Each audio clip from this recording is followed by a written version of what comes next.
తండ్రి అయిన దేవునికి కృతజ్ఞతాస్తుతులు. అదే విధముగా కుడి ఉన్న సహోదరి సహోదరులందరికీ కూడా ప్రభు నామమున వందనాలు తెలియజేస్తూ ఉన్నాం. చాలా సంతోషము ఈరోజు మీ అందరితో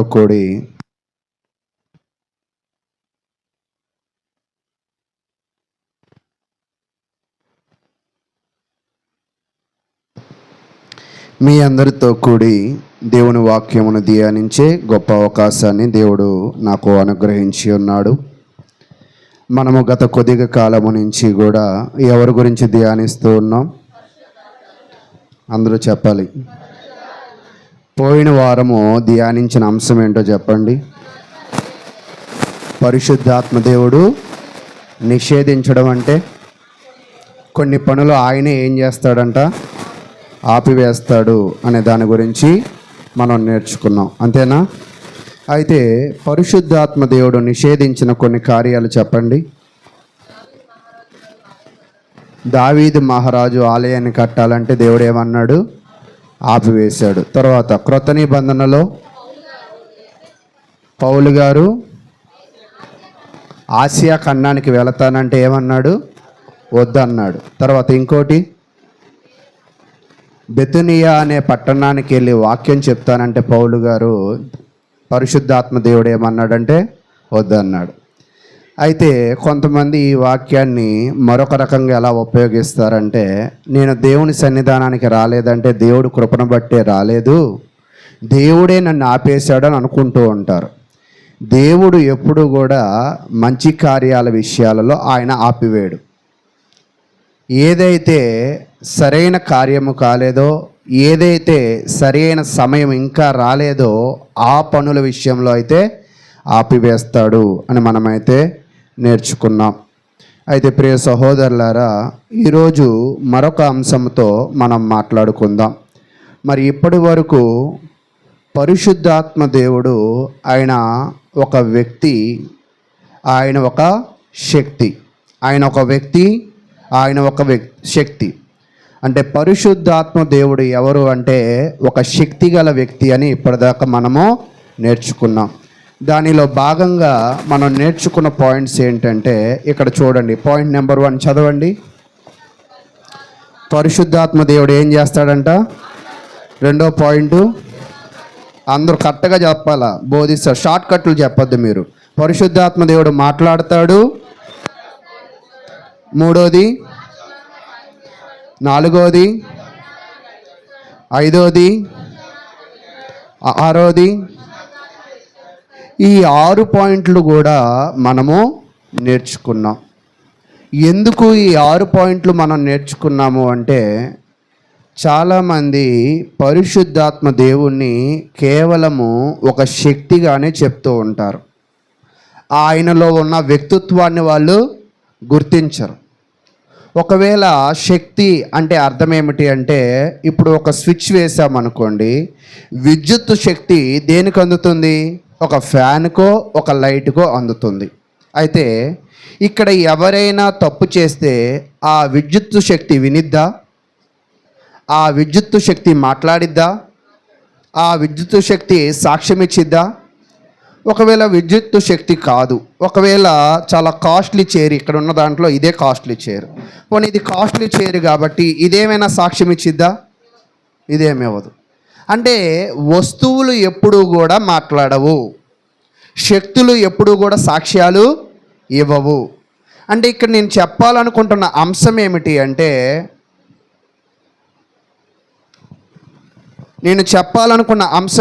అంటే, పరిశుద్ధాత్మ దేవుడు ఒక వస్తువు కాదు, ఒక కేవలం శక్తి మాత్రమే కాదు.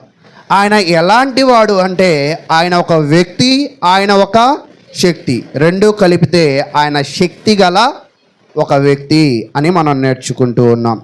అయితే ప్రియ సహోదరులారా, ఈరోజు వాక్యాన్ని మరింత లోతుగా ధ్యానించే ప్రయత్నంలో మనం ముందుకు వెళదాం. చూడండి, కీర్తనల గ్రంథము 115వ కీర్తన, కీర్తనల గ్రంథము 115వ కీర్తన. ఈ సమాజంలో దేవుడు ఉన్నాడు అనేది ఎంత నిజమో, దేవుడి పేరుతో చలామణి అయ్యే కొన్ని వస్తువులు ఉన్నాయి, కొన్ని శక్తులు కూడా ఉన్నాయి. కానీ దేవుడు ఎప్పుడు కూడా ఒక వస్తువు రూపాన్ని దాల్చినవాడు కాదు. దేవుడు ఎప్పుడు ఒక వస్తువు కాదు అని చెప్పడానికి ఏదైనా రిఫరెన్స్ మీరు చెప్పగలరా? నా ప్రశ్న ఏంటంటే, దేవుడు ఒక వస్తువు కాదు అని చెప్పడానికి మీ దగ్గర ఏమైనా రిఫరెన్స్ ఉందా? యోహాను 4:24 ఏమంటాడు? దేవుడు ఆత్మ గనుక. అంటే దేవుడు ఏం కాదని చెప్తున్నాడు అక్కడ? ఒక వస్తువు కాదు. అంటే దేవుడు రూపము ఒక వస్తువులో లేదు. ఆయన రూపం దేనిలో ఉందంట? ఒక ఆత్మ రూపములో ఉన్నది. కానీ నేటి సమాజం అనే కాదు, కానీ ఆది కాండము లేదా భూమి ప్రారంభమైన మొదటి దశ నుంచి నేటి వరకు కూడా చాలా ప్రాంతాలలో, చాలా దేశాలలో దేవుడు అని పేరు చెప్పి చలామణి అయ్యే ఆ క్రైస్తవ్య విగ్రహాలు కూడా భూమి మీద ఉన్నాయి. నిజమేనా అబద్ధమా? ఒకవేళ దేవుడు అని పేరు చెప్పే చలామణి అయ్యే క్రైస్తవ విగ్రహాల పేర్లు మీరు చెప్పగలరా?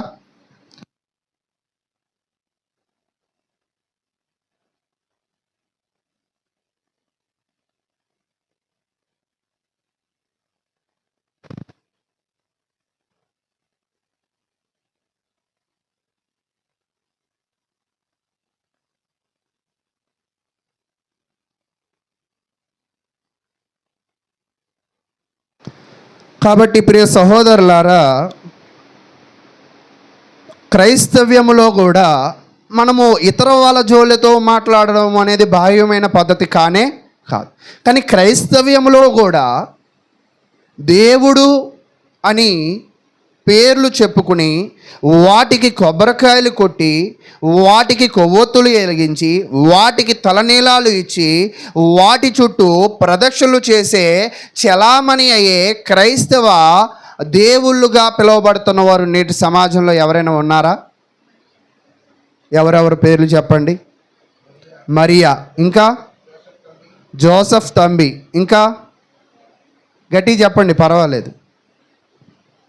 ఇంకా 2 పేర్లు చెప్పారు. ఒకటి మరియా, ఒకటి జోసెఫ్ తంబి, ఇంకోటి నాకు పేర్లు కూడా తెలియదు, మీరే కరెక్ట్గా చెప్పాలి. కాకానీలో దేవనయ్య గారంట మరి ఆయన. ఇంకా యేసుక్రీస్తు విగ్రహం కూడా చలామణి బాగానే అవుతుంది. ఇప్పటికి ఎన్ని వచ్చాయంటే 4 వచ్చాయి. 4 తెలుసా మీ అందరికీ? 40 మంది ఉన్నారు మీరు. మద్రాస్ అంట, మరి అక్కడ ఎవరు ఉంటారు? వేలంగిని. ఓకే, ఇవన్నీ కూడా క్రైస్తవ్యంలో వీటిని మనం ఏమని భావిస్తూ ఉన్నారంటే, మనం భావించకపోయినా సమాజం ఏమని భావిస్తుందంటే అవి దేవుళ్ళుగా, లేదా అవి పూజింపదగినవిగా, లేదా అవి ఆరాధనకి పాత్రులుగా నేటి సమాజం నమ్ముతుంది. నిజమేనా? కానీ దేవుడు ఏం తెలియజేస్తున్నాడంటే, కీర్తన గ్రంథము 115వ కీర్తన 115వ కీర్తన 3వ వచనం. మా దేవుడు ఆకాశమందున్నాడు, తనకిచ్చవచ్చినట్టుగా సమస్తమును ఆయన చేయుచున్నాడు. వారి విగ్రహములు వెండి బంగారువి, అవి మనుషుల చేతి పనులు. వాస్తవానికి ఇక్కడ బాగా మనకు అర్థమవడానికి 2 విషయాలు మనం గ్రహించాం. ఒకటి, యోహాను సువార్త 4:24 ఏం చదివాం? దేవుడు ఏమై ఉన్నాడంట? ఆత్మయ్య ఉన్నాడు. ఆ దేవుడు ఎక్కడ ఉన్నాడని ఇక్కడ చెప్తుంది 3వ వచనంలో. మా దేవుడు ఎక్కడ ఉన్నాడంట? ఆకాశం మీద ఉన్నాడు. అంటే ఆకాశంలో ఉన్నాడు, ఆకాశం పైన ఉన్నాడు, అంతేనా? అయితే మరి భూమి మీద నిలవబడిన విగ్రహాలు, వాటికి అందుతున్న ఆరాధనలు అవి దేవునికి చెందుతాయా? చెందవు. అయితే అవి వెండితో తయారు చేసినవైనప్పటికీ, అవి బంగారముతో చేసిన అయినప్పటికీ కూడా అవి కేవలము ఎవరు చేసినవి అంట? మనుషులు చేసిన పనులు. మీరు బాగా బైబిల్ జ్ఞానం కలిగిన వాళ్ళు కొంచెం నేను చెప్తున్న మాటలు లోతుగా ఆలోచన చేయండి. ఇది ఆదికాండము 1వ అధ్యాయాన్ని తిప్పేసింది 115వ కీర్తన. ఎలాగో చెప్పనా? ఆదికాండము 1వ అధ్యాయంలో 2వ అధ్యాయంలో దేవుడే సమస్తమును సృజించాడు, దేవుడే మనుషులను చేశాడు. కానీ నేటి సమాజంలో ఈ కీర్తనాకారుడు చెప్తున్నట్లుగా మనుషులు ఇప్పుడు ఎవరిని చేశారంట? దేవుని చేశారు. ఆదికాండం 1వ అధ్యాయం ఏం చెప్పిందంటే దేవుడే సమస్తమును చేశాడు. కానీ ఇక్కడ ఏం చేశారంటే మనుషులు దేవుళ్ళు చేసే పరిస్థితుల్లోకి వచ్చేసాం. అయితే మనుషులు చేసిన విగ్రహాలు, మనుషుల ద్వారా పూజింపదగుతున్న, ఇందాక మీరు పిలువబడిన వారిని నేను అవమానించడం లేదు, కానీ వాటి పరిస్థితి ఎలాంటివి అంటే 5వ వచనం మీరందరూ అక్కడ చూసి చదవండి. వాటికి నోరుండియు పలకవు. ఏముండి ఏ పలకవంట? ఆ మనుషుల ద్వారా తయారు చేయబడిన ఆ విగ్రహాలకి ఖచ్చితంగా నోరుంది, కానీ అవేమవో. ఒకవేళ మీరు పంచే పరమన్నాలు పెట్టినా అవి తినవు. మీరు ఎన్ని కొబ్బరికాయలు కొట్టినా మేరీమాత మీ ముందుకి రాదు. ఎన్నిసార్లు కొండెక్కినా కూడా యేసుక్రీస్తు ప్రభువారు నీకు కనబడరు. కానీ ఎందుకు అంటే అవి మనుషుల చేత నిర్మింపబడిన వస్తువులు. అయితే ఇది చెప్తే కొంచెం కష్టంగా ఉంటుందేమో, ఇది చెప్తే కొంచెం భారంగా ఉంటుందేమో. ఒక్కోసారి నిజాన్ని గురించి ఒక సామెత ఉంటుంది. నిజం ఎప్పుడు ఎలా ఉంటుంది? చేదుగా ఉంటుంది. ఇప్పుడు నేను చెప్తున్న విషయాలు కూడా ఒకవేళ కొంతమంది మనసులు చేదుగా ఉండవచ్చు, కొంతమంది మనుషులు నొచ్చుకోవచ్చు కూడా. కానీ దేవుడు వాక్యం ఏం చెప్తుంది అంటే మన దేవుడు ఎక్కడ ఉన్నాడంట? ఆకాశం మందు ఉన్నాడు. మరి భూమి మీద ఉన్న విగ్రహాలు ఎవరి చేత నిర్మింపబడినవి అంటే మనుషుల చేత. కానీ దేవుడు ఎప్పుడు మనుషుల చేతులతో నిర్మింపబడిన వాడు కానే కాదు. అయితే 2వ వచనం 6వ వచనం, చెవులుండియు వినవు, ముక్కులుండియు వాసన చూడవు, చేతులుండియు ముట్టుకొనవు, పాదములుండియు నడవవు, గొంతుకుతో మాట్లాడవు. అంటే కీర్తనల గ్రంథములో ఉన్న ఈ అధ్యాయం అంతా ఏం చెప్తుంది అంటే దానికి నోరు ఉంటుంది, దానికి కన్నులు ఉంటాయి, దానికి చెవులు ఉంటాయి, దానికి చేతులు ఉంటాయి, దానికి కాళ్ళు ఉంటాయి. కానీ అసలైన నిజం ఏంటంటే అవేవి కూడా పనిచేయవు. అవేం కూడా ఏమవ్వంట? పనిచేయి. మరి ఆ పని చేయని వాటి దగ్గరికి వెళ్ళి నువ్వు అక్కడేదో పని చేస్తే ఆ పని చేయనివి నీకేమైనా పని జరిగిస్తుందా? ఏం జరిగింది? కాబట్టి ఇక్కడ కీర్తనకారుడు చెప్తున్నది ఏంటంటే 8వ వచనం చాలా, వాటిని చేయువారును, అందరూ గట్టి చదవండి, వాటిని చేయువారును వాటి యందు నమ్మిక ఉంచువారు అందరూ వాటి వంటి వారై ఉన్నారు. అంటే ఇక్కడ ఏం చెప్తున్నాడంటే కీర్తనకారుడు ఎవరైతే నిజ క్రైస్తవ్యములో ఉంటూనే ఎవరైతే విగ్రహాల జోలికి వెళతారో, ఎవరైతే ఇందాక కొన్ని లిస్ట్ ఇచ్చారు కదా, ఆ లిస్టులను సేవిస్తారో వెళ్ళడం తప్ప లేదా అయ్యగారు అంటే నేనేం చెప్పను. కానీ వాక్యం ఏం చెప్తుందంట, వాటిని నమ్మేవాళ్ళు, వాటిని చేసేవాళ్ళు, వాళ్ళు కూడా ఎలాంటి వాళ్ళేనంట? వాటి వంటి వారే. అంటే నిజంగా వీళ్ళకి కూడా చెవులు ఉంటాయి, కానీ వాక్యాలు, వాళ్ళకు కూడా కళ్ళు ఉంటాయి, దేవుని కార్యాలు చూడు. వాటి వాళ్ళే నోరులో ఉంటాయి, కానీ ఏమి కూడా వాక్యాన్ని. ఈరోజు వాటి దగ్గరికి వెళ్ళే వాళ్ళు ఎలాంటి వాళ్ళు అంటే నిజంగా అంటే ఇది కొంచెం బాధాకరమైన విషయం. వాటి వలె చలనం లేని క్రైస్తవ్యంలో ఉన్నవారు, వాటి వలె ఎదుగు బదుగు లేని క్రైస్తవ్యంలో ఉన్నవారు. కానీ దేవుడు అలాంటి వారిని దేవుడు కోరుకోవడం లేదు. దేవుడు ఏం కోరుకుంటున్నాడంటే తను ఆత్మ గనుక తన్ను సేవించేవారు కూడా ఎలా సేవించాలి అంట? ఆత్మతో సేవించాలి. కానీ ఆశ్చర్యమైన విషయం ఏమిటి అంటే ఒక కొబ్బరికాయతోనో, ఒక కొవ్వొత్తుతోనో, ఓ తలనీలాలతోనో, లేదా కొబ్బరి నూనెతోనో, కచ్చీపులతోనో సేవిస్తే ఆ సేవించే విధానము ఎంత ఖర్చు అయినా కూడా, ఎంత వెలైనా కూడా, ఎంత దూరాభారమైనా కూడా నువ్వు చేసే పనంతా కూడా ఎవరు చూడరు? దానిని దేవుడు అంగీకరించడు. అంగీకరించని పని చేయడం వల్ల అది లాభమా నష్టమా? ఒక్కోసారి ఆశ్చర్యమైన విషయం, మన కుటుంబాన్ని లేదా మన బిడ్డలని లేదా మన భార్యను, మన భర్తను కొంత బాగా ప్రేమిస్తూ ఉంటాం. బాధాకరమైన విషయం ఏంటంటే మన ప్రేమను వాళ్ళు సరిగా అర్థం చేసుకోకపోవడం. అలాంటి తల్లిదండ్రులు ఉన్నారా? అలాంటి భార్యాభర్తలు ఉన్నారా? మనమేమో బాగా ప్రేమిస్తాం, వాడికి కూర్చున్నంత ప్రేమ ఉండదు. మనమేమో కష్టం వస్తే అతనికి ఏదో చేయాలని తాపత్రపడుతూ ఉంటాం, కానీ మనకు కష్టం వస్తే ఆయన ఏమనుకుంటారు అనుకున్నాం? వస్తే వచ్చిందిలే అని అనుకుంటాం. అంటే మానవ బాంధవ్యాలలో మనము ఎవరి మీదైనా ప్రేమ పెంచుకుంటే తిరిగి వారు మనలను ప్రేమించకపోతే మనము ఎంతలాగా బాధపడతామో, మనము ఎంతలాగా దుఃఖపడతామో. నేను నిన్ను చేశా, అక్కడ మీకు కీర్తన గ్రంథం 100వ కీర్తన మీ అందరు కంఠస్థంగా చెప్పండి. సమస్త దేశములారా యెహోవాకు ఉత్సాహదని చేయుడి. ఆ 3వ వచనానికి వచ్చినప్పుడు ఆయన ఏం చెప్తాడంటే, వీళ్ళందరూ కూడా ఆయనే మనలను పుట్టించను, మనము ఆయన వారము, మనము ఆయన ప్రజలము, ఆయన మేపు గొర్రెలము. దేవుడు ఏం చెప్తున్నాడంటే, నేనే నిన్ను కన్నాను, నేనే నిన్ను మేపుతాను, నేనే నిన్ను కాస్తాను. ఇంకా బాగా వాక్యం ఏమంటుందంటే, మీరందరూ కూడా నా యందు ఉనికి కలిగి ఉన్నారని చెప్తున్నారు. కానీ మరి దేవుడు అంతలా మనకు చేస్తే మనం ఏం చేస్తున్నామంటే, రోమీలు రాసిన పత్రిక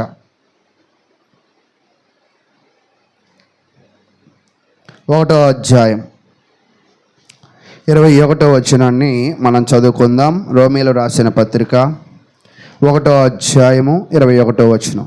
మరియు వారు దేవుణ్ణి నెరిగియు ఆయనను దేవునిగా మహిమపరచలేదు. అంటే నిజ దేవుని కళ్ళ ముందు పెట్టుకొని ఆ పోత పోసుకున్న విగ్రహాల జోలికి, అంటే ఆ మరియా అవ్వచ్చు, ఆ తంబి అవ్వచ్చు, అది ఎవరైనా అవ్వచ్చు, వాళ్ళు భక్తి పరులు నమ్ముదాం, కానీ వాళ్ళు దేవుళ్ళు కాదు.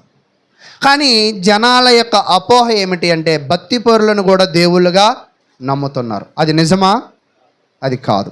అయితే ఈరోజు మనం ఎవరమైతే దేవునిని మహిమపరచడం లేదో, ఎవరైతే దేవునికి కృతజ్ఞతాస్తుతులు చెల్లింపను లేదో, వారు ఏమయ్యారంటే తమ వాదముల యందు వ్యర్థులైరి. ఈరోజు చాలామంది వారి యొక్క విశ్వాసము, వారి యొక్క వ్యక్తిగత జీవితము, వారి యొక్క క్రైస్తవ జీవితము వ్యర్థమైపోవడానికి గల కారణం ఏమిటి అంటే, వారు ఎదగలేకపోవడానికి గల కారణం ఏమిటి అంటే, వీరు విగ్రహాలను నమ్ముకోవడము, వీరు విగ్రహాల వలె తయారవ్వడం. అంతేనా? కాబట్టి మన జీవితంలో మనం చేయాల్సిన ప్రాధాన్యమైన వచనం అక్కడ ఏం చెప్తున్నారంటే, మనము దేవునిని ఎరగాలంట. నిజ దేవుడు ఏ రూపములో ఉన్నాడో ఆయనను ఎలాగో ఆరాధించాలో మనం ముందు బాగా తెలుసుకోవాలి. అది తెలుసుకున్న తర్వాత ఆయనను మనం ఎలా మహిమపరచాలంట? దేవునిగా మహిమపరచాలి. అంటే లెక్కలేని తనముగా మనము, అంటే మనం ఏ విషయంలో అయినా లెక్కలేని తనంగా ఉండవచ్చేమో, దానివల్ల నష్టం ఎంత వచ్చిందో నాకు తెలియదు. కానీ దేవుని విషయంలో ఎవరైతే అశ్రద్ధగా ఉంటారో, దేవుని విషయంలో ఎవరైతే నిర్లక్ష్యంగా ఉంటారో, వారికి కూడా దేవుణ్ణి మహిమపరచని వారు, దేవునిని ఏం చేసిన వాళ్ళు కాదంటే గౌరవించిన వాళ్ళు కాదు. ఈరోజు మనము మన జీవితంలో దేవునిని ఆరాధించేటప్పుడు, దేవుని మహిమపరిచేటప్పుడు దేవునికి నీకు మాత్రమే సంబంధాన్ని వెతకండి. మరి ఏ కోణాన్ని, ఏ పరిస్థితులను మీరు చూడవద్దు. తర్వాత మొదటిది దేవుని తెలుసుకోవాలి, రెండోది మహిమపరచాలి, మూడోది ఏం చెప్తున్నాడంటే కృతజ్ఞతాస్తుతులు మనము చెల్లించాలి. అంటే నిజ క్రైస్తవుడు, నిజ విశ్వాసి చేయాల్సిన పని ఏమిటి అంటే, దేవుని తెలుసుకుంటాడు, దేవుని మహిమపరుస్తాడు, కృతజ్ఞతాస్తుతులు ఆయన ఏం చేస్తాడంట తెలియజేస్తూ ఉంటాడంటే, అంటే థ్యాంక్ఫుల్గా ఉంటారు. అంటే థ్యాంక్ఫుల్గా అంటే దేవుడు ఇచ్చిన ఆహారాన్ని బట్టి స్తుతిస్తాడు, దేవుడు ఇచ్చిన ఆయుష్కాలాన్ని బట్టి స్తుతిస్తాడు, దేవుడు ఇచ్చిన ఐశ్వర్యాన్ని బట్టి స్తుతిస్తాడు, దేవుడు ఇచ్చిన సమస్యమును బట్టి ఏం చేస్తాడంట స్తుతిస్తూ ఉంటాడు. ఈరోజు నిజంగా ఈరోజు క్రైస్తవులుగా మనము ప్రార్థనలకి వస్తున్నాం, కానీ దేవుణ్ణి తెలుసుకోవడంలో మనము సరిగా ఉన్నామా? తెలుసుకుని మహిమపరిచే విషయంలో నిర్లక్ష్యంగా, అశ్రద్ధగా, లేదా మరి ఆలస్యముగా ఎలా ఉన్నాం? ఒకవేళ మహిమపరిచే విషయంలో కూడా నువ్వు లోపము ఉంటే, నువ్వు చేసిన ఆ లోపము నిన్ను ఎలా మార్చేసిద్దో తెలుసా? నిన్ను విగ్రహం వలె మార్చేసిద్ది. ఎలా మార్చిద్దంట అంటే, దేవుని తెలుసుకోకపోయినా, దేవునిని సరిగా మహిమపరచకపోయినా, దేవునికి నువ్వు కృతజ్ఞతాస్తుతులు చెల్లించకపోయినా నువ్వు కూడా ఒక విగ్రహమే. నువ్వు ప్రార్థనకి వస్తావు కానీ పాటలు పాడు, నువ్వు ప్రార్థనకి వస్తావు కానీ వాక్యమును విను, నువ్వు ప్రార్థనకి వస్తావు కానీ వాక్యాన్ని గ్రహించవు, నువ్వు ప్రార్థనకి వస్తావు కానీ వాక్యానుసారంగా నడవాలన్న మనసే నీలో ఉండదు. చాలామంది ప్రతి సంఘంలో కొంతమంది ఉంటూ ఉంటారు, చాలా కాలం నుంచి వస్తూ ఉంటారు, కానీ వాళ్ళ జీవితము ఆగిపోయింది. విశ్వాసంలో ఏమైపోయిందంట? డెడ్ అయిపోయింది. ఒకవేళ మెడికల్ నాలెడ్జ్లో ఏమంటారంటే పక్షవాతం అంటూ ఉంటారు. మీకు తెలుసు కదా, పక్షవాతం ఎందుకు వచ్చింది అంటారు? ఒక్కోసారి నరాలు. మీకు తెలిసింది చెప్పండి, సైన్స్ గురించి పక్కన పెడదాం. మీకు తెలిసిందే చెప్పండి.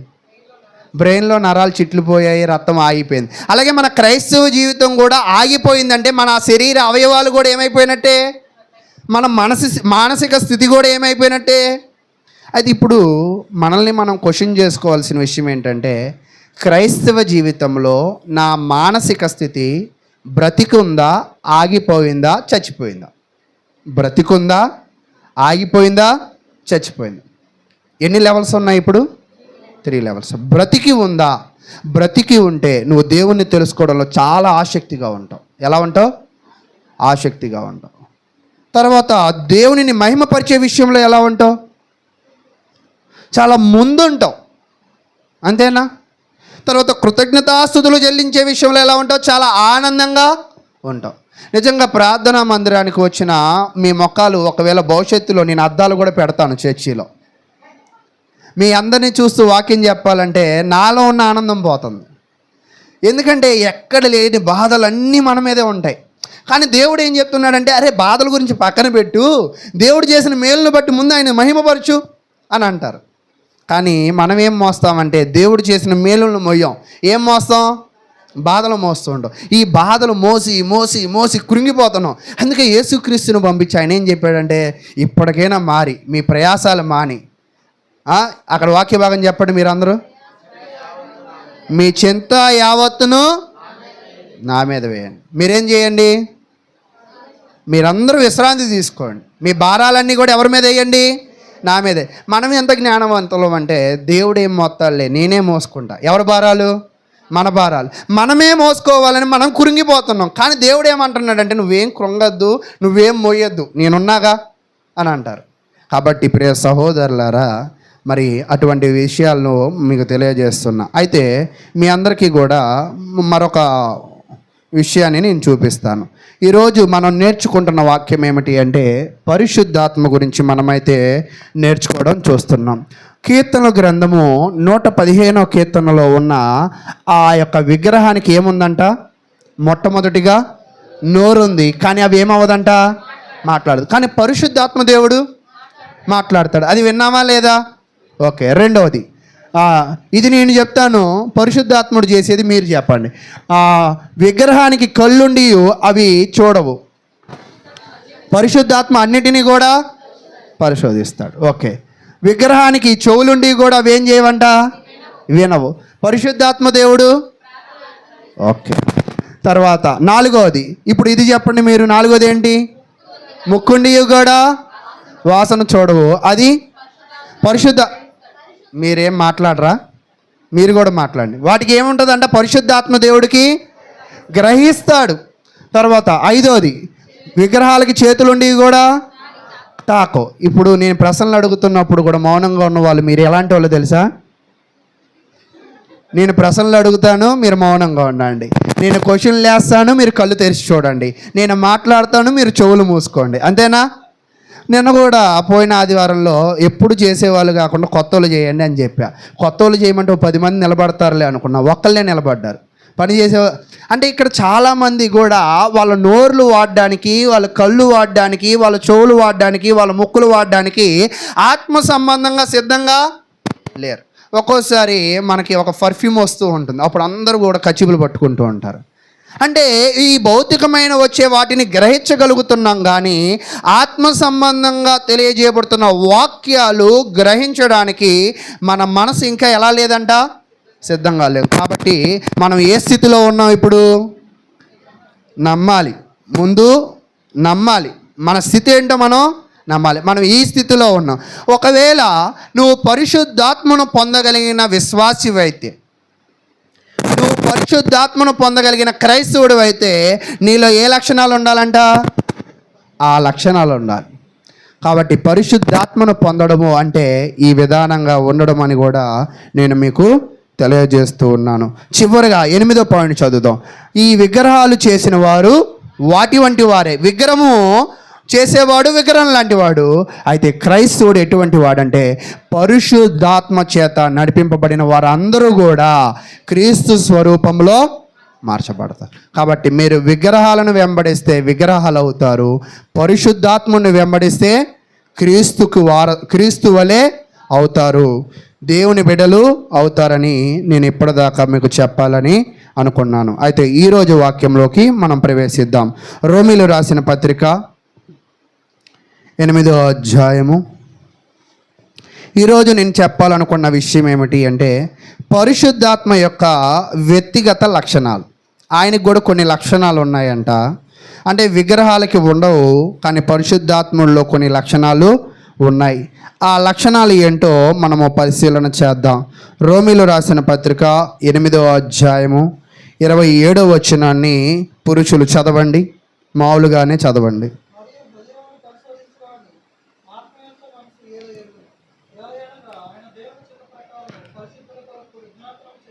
చాలు. అంటే ఇక్కడ ఏం చెప్పాలనుకుంటున్నాడంటే ఈరోజు పరిశుద్ధాత్మని యొక్క 4 లక్షణాలు మనం నేర్చుకుందాం. మొదటి లక్షణం ఏమిటి అంటే ఆయనకి మైండ్ ఉంది. ఎవరికి? పరిశుద్ధాత్మకి. ఆయనకి నాలెడ్జ్ ఉంది, అంటే ఆయనకి జ్ఞానము ఉంది. ఆయనకి ఏముందంటే ప్రేమ ఉంది. 4వది ఏమిటి అంటే ఆయనలో సంకల్పం, అంటే విల్ పవర్ ఉండాలని అంటాం కదా, ఆయనకి ఏముందంటే సంకల్పము ఉన్నది. కాబట్టి ఏంటి ఎన్ని పాయింట్లు అండి?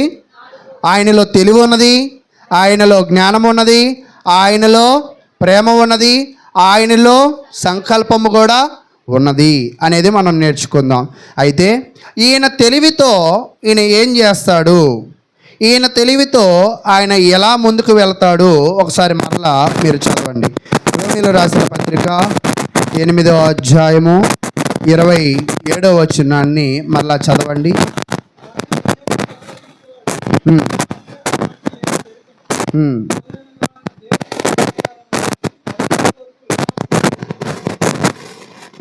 అంటే ఇక్కడ ఏం చెప్తున్నాడు అంటే ఒకవేళ ఆయనకి మైండ్ ఉన్నది, ఆయనకి మనసు ఉన్నది, ఆయనకి తెలివి ఉన్నది అంటే అర్థం ఏమిటి అంటే పరిశుద్ధాత్మ దేవుడు ఆలోచించే సామర్థ్యం కలిగిన వాడు. ఈరోజు చాలామందికి బుర్ర ఉందా అని అంటాం, తెలివి ఉందా అంటాం. ఎందుకు అంటే వాళ్ళు చేసే పని ఆలోచించకుండా చేస్తారు. వారు మాట్లాడే మాటలు ఆలోచించకుండా మాట్లాడతారు. వాళ్ళు తీసుకునే నిర్ణయాలు సరైన విధంగా తీసుకోరు. వారు చేస్తున్న ఉద్దేశాలు సరైన విధంగా ఉండవు. కాబట్టి మనసు అంటే గ్రీకు పదంలో అర్థం ఏమిటి అంటే ఆలోచించే సామర్థ్యం కలిగి ఉండడము, లేదా నిర్ణయించే సామర్థ్యం కలిగి ఉండడము, సరైన ఉద్దేశాలను కలిగి ఉండడము, వివేచనగా ఉండడం. అంటే నీది మనసేనా అని అంటాం. నీది మనసేనా అంటే పరిస్థితులను గ్రహించలేని వాళ్ళు. కానీ పరిశుద్ధాత్ముడు ఎటువంటి వాడు అంటే ఆయన పరిస్థితులను గ్రహించగలడు, ఆయన మంచి ఉద్దేశాలను కలిగి ఉండగలడు, ఆయన మంచి ఆలోచనలను చేయగలడు అని మనమైతే నేర్చుకుంటూ ఉన్నాం.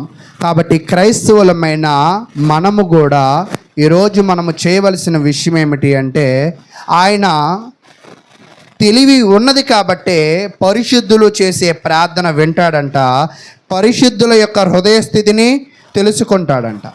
ఆయనకు తెలివి ఉంది కాబట్టి. తెలివి లేకపోతే వింటాడా? తెలివి లేకపోతే గ్రహిస్తాడా? అక్కడ చదువుదాం, మరలా చదువుదాం. మరియు హృదయములను పరిశోధించువాడు. ఆయనకు తెలివి ఉంది కాబట్టి ఆయన ఏం పరిశోధించగలడంట? హృదయాలను పరిశోధించగలడు. తర్వాత ఆత్మ యొక్క మనసు ఏదో ఎరుగును, ఏలయనగా ఆయన దేవుని చిత్త ప్రకారము పరిశుద్ధుల కొరకు విజ్ఞాపనము చేయుచున్నాడు. ఆయనకు తెలివి ఉంది కాబట్టి ఎవరి చిత్తాన్ని నెరవేర్చాలనుకుంటున్నాడంట? ఈరోజు తెలివి ఉండడం అంటే ఏమనుకుంటున్నారంటే రూపాయిని 100 రూపాయలు అలా చేయడం అని అనుకుంటూ ఉంటారు. అలా ఏం కాదు. ఒక 4 స్టేర్లో 3 స్టేర్లో 4 పొలాలు కొనడం అనుకుంటారు. అలా కూడా ఏం కాదు. ఇప్పుడు కొంచెం బంగారం ధర తగ్గింది, 13,000 రూపాయలు ఉంది. అవకాశాన్ని బట్టి బంగారం కొని నేను తెలివేను అని అనిపించుకోవడం కానే కాదు. అసలు తెలివితేటలు అంటే అర్థం ఏమిటి అంటే ఆ దేవుని చిత్తమును తెలుసుకోవడం. ఈరోజు నిజంగా పరిశుద్ధాత్ముల్లో ఏముందంటే తెలివి ఉంది కాబట్టి దేవుని చిత్తాన్ని నెరవేరుస్తున్నాడు. పరిశుద్ధాత్మలో తెలివి ఉంది కాబట్టి ఆయన ఆలోచించి మాట్లాడగలడు, ఆలోచించి ఏదైనా చేయగలడు. ఈరోజు కొంతమంది ఆలోచించకుండా మాట్లాడతారు, ఆలోచించకుండా చేస్తూ ఉంటారు. బైబిల్లో ఆలోచించకుండా చేసిన వాళ్ళు ఎవరైనా కొన్ని విషయాలు మీరు చెప్పగలరా? ఇతను ఆలోచించకుండా మాట్లాడాడు, ఇతను ఆలోచించకుండా ఈ పని చేశాడు అని బైబిల్లో ఎవరైనా ఉన్న వాళ్ళు ఉన్నారా? ఆకాను, ఇంకా రాహాబా, గేహాజీ. నా ప్రశ్న అర్థమైందా ముందు మీకు? పరిశుద్ధాత్ముడు ఆలోచించి ఏదైనా చేస్తాడు. నేనేం అడుగుతున్నానంటే బైబిల్లో ఆలోచించకుండా మాట్లాడిన వాళ్ళు ఉన్నారా, ఆలోచించకుండా పనులు చేసిన వాళ్ళు ఉన్నారా అనే ప్రశ్న అడిగా మిమ్మల్ని. హవ్వ, ఆహాబు, చూసారా? నిజంగా కీర్తనలు 115వ కీర్తన చెప్పింది నిజం.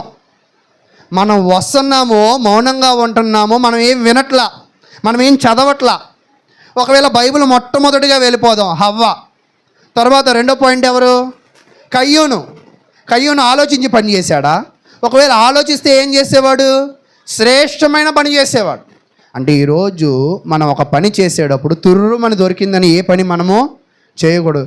ఏదో దొరికింది కదా అని 4 పదాలు వాడకూడదు. మనం ఏం చేయాలంటే ప్రతి దానిలో కూడా ఆలోచించి మాట్లాడాలి, ఆలోచించి పని చేయాలి. ఆ పనిలో ఎవరి చిత్తాన్ని వెతకాలంట? అక్కడ ఎవరి కోరిక ఉండకూడదు, మన కోరిక ఉండకూడదు. ఎవరి కోరికను మనం నెరవేర్చాలి అంటే దేవుని కోరికను. కానీ పరిశుద్ధాత్ముడు ఎలాంటి వాడంటే ఆయనకు తెలివి ఉంది కాబట్టి ఆయన ఆలోచించి మాట్లాడగలడు, ఆయన ఆలోచించి పని చేయగలడు, ఆయన దేవుని చిత్తాన్ని ఏం చేయగలడంట? నెరవేర్చగలడు అని తెలియజేస్తూ ఉన్నాడు. ఈరోజు నేను పదే సంఘంలో ఒక ప్రశ్న అడుగుతూ ఉంటాను. సంఘం గురించి ఆలోచించే వాళ్ళు ఎంతమంది ఉన్నారు అని అడుగుతా. ప్రశ్న ఎప్పుడైనా విన్నారా? ఈరోజే కొత్తగా విన్నారా? ఒకవేళ ఎప్పుడైనా మీరు ఆలోచించడం మొదలుపెట్టారా మన సంఘ పరిస్థితి ఏంటి అని? అసలు మా సంఘ పరిస్థితి ఏంటి, రేపు మన సంఘం ఎలా ఉంటుంది? ఇప్పుడు చాలామంది మా పిల్లోడికి ఈరోజు సిబిఎస్ఈ సిలబస్ నేర్పిస్తే రేపు ఎలా ఉంటుంది, ICSW సిలబస్ నేర్పిస్తే ఎలా ఉంటుంది, స్టేట్ సిలబస్ నేర్పిస్తే ఎలా ఉండిద్ది అని పిల్లోడిని స్కూల్లో జాయిన్ కాకముందే చాలా ఆలోచిస్తాం. నిజమేనా? కానీ మరి ఎప్పుడైనా కూడా నా విశ్వాస జీవితం ఎలా ఉండాలి, నా సంఘ విధానము ఎలా ఉండాలి అని ఆలోచించే వాళ్ళు ఉన్నారా? ఈరోజు అలా ఉండుంటే కార్యక్రమాలు బోసిగా ఉండవు. అయితే ప్రియ సహోదరులారా, నువ్వు పరిశుద్ధాత్మను పొందిన వాడివైతే నువ్వు చేసే పనిలో కూడా ఏం చేయాలంట? ఆలోచించి చేయి, ఆలోచించి మాట్లాడు. ఆ మాట్లాడేది చేసేది ఎవరి చిత్తాన్ని నెరవేర్చాలంట? దేవుని చిత్తాన్ని నెరవేర్చాలి. రెండో పాయింట్, అతనిలో ఏమున్నది అంటే నాలెడ్జ్ ఉన్నది. ఎన్నో పాయింట్ అంటే ఇది రెండో పాయింట్. అతనిలో ఏముంది? అందరూ చెప్పండి గట్టిగా. జ్ఞానం ఉంది. 1 కొరింథీయులకు రాసిన పత్రిక 2వ అధ్యాయము, 1 కొరింథీయులకు రాసిన పత్రిక 2వ అధ్యాయం 11వ వచనాన్ని చదవండి.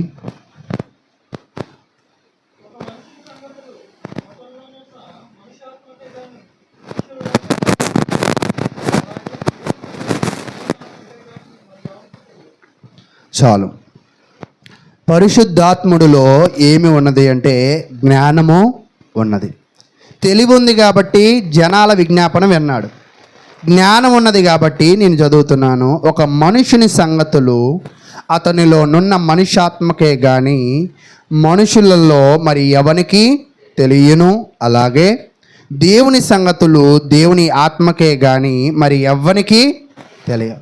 ఈరోజు నిజంగా మనకి దేవుని ఆత్మను కలిగి ఉంటే, మనము దేవుని జ్ఞానాన్ని కలిగి ఉంటే అడుగుతున్న ప్రశ్నలను మనము వెంటనే ఆన్సర్ ఇవ్వగలగడానికి మనం సిద్ధంగా ఉంటాం. అంటే మనము ఒకవేళ అడుగుతున్న బైబిల్లో ప్రశ్నలకు మనకి దగ్గర సమాధానము లేదు అంటే మనలో ఏం లేదు? జ్ఞానము లేదు. ఒకవేళ మనం మౌనాన్ని పాటిస్తున్నాము అంటే మనం ఎటువంటి వారమై ఉన్నాం? విగ్రహాల వలె ఉన్నాం. ఇక్కడ ఏం చెప్తున్నాడంటే దేవుని సంగతులు ఆత్మకి బాగా తెలుసు అంట. ఏ ఆత్మకి అంటే పరిశుద్ధాత్మకి బాగా తెలుసు. దేవుని సంగతులు పరిశుద్ధాత్మకే కాదు, ఇంకొకరికి కూడా బాగా తెలుసు. ఎవరికి? దురాత్మకి కూడా బాగా తెలుసు. ఎలా చెప్పగలమంటే, ఓ యేసుక్రీస్తు, ఓ యేసు, నువ్వు పైనుంచి కిందకు దూకితే నేను ఎంతమంది కాపాడతారంట? 2 దూతలు కాపాడు. ఇది ఎలా తెలుసు ఈ దురాత్మకి అంటే? అంటే పరిశుద్ధాత్మకి వాక్యం తెలుసు, దురాత్మకి వాక్యం తెలుసు. కానీ పరిశుద్ధాత్మ తెలిసిన వాక్యాన్ని అనుసరించగలదు కాబట్టి అది పరిశుద్ధాత్మ అయింది. దురాత్మ తెలిసిన వాక్యాన్ని అనుసరించదు, దేవుని చిత్తానుసారంగా అది జీవించదు కాబట్టి అది ఏమైందంటే దురాత్మ అయింది. కాబట్టి ప్రియ సహోదరులారా, మన జీవితంలో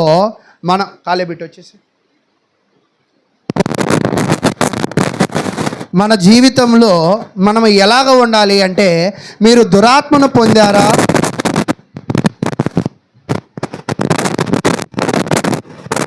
మనము దురాత్మను పొందామా, పరిశుద్ధాత్మను పొందామా? ఒకవేళ దురాత్మను పొందితే మనలో ఏ జ్ఞానం ఉంటుంది? దురాత్మలో కూడా ఏముంటుంది? కానీ పరిశుద్ధాత్మను పొందితే వినిన వాక్యానుసారంగా మనము బ్రతుకుతాం. కాబట్టి విగ్రహము వినిద్ది కానీ వాక్యానుసారంగా బ్రతకగలదా? బ్రతకలేదు. కానీ దేవుడు ఏం చెప్తున్నాడు అంటే, ఆ పరిశుద్ధాత్మ జ్ఞానం కలిగి ఉన్నది, మరి నీవు జ్ఞానం కలిగి ఉన్నావా? జ్ఞానము అనే పదాన్ని ఒకవేళ గ్రీకులో మనం పరిశీలిస్తుంటే ఓయిడా అనే గ్రీకు పదం వాడాడు. ఓయిడా అనే పదానికి అర్థం ఏమిటి అంటే సంపూర్ణంగా తెలుసుకోవడం. ఈరోజు నిజంగా నేను దేవుని జ్ఞానాన్ని పొందాలి అంటే సంపూర్ణంగా వాక్యము నేర్చుకోవాలనే మనసు అందరిలో ఉందా?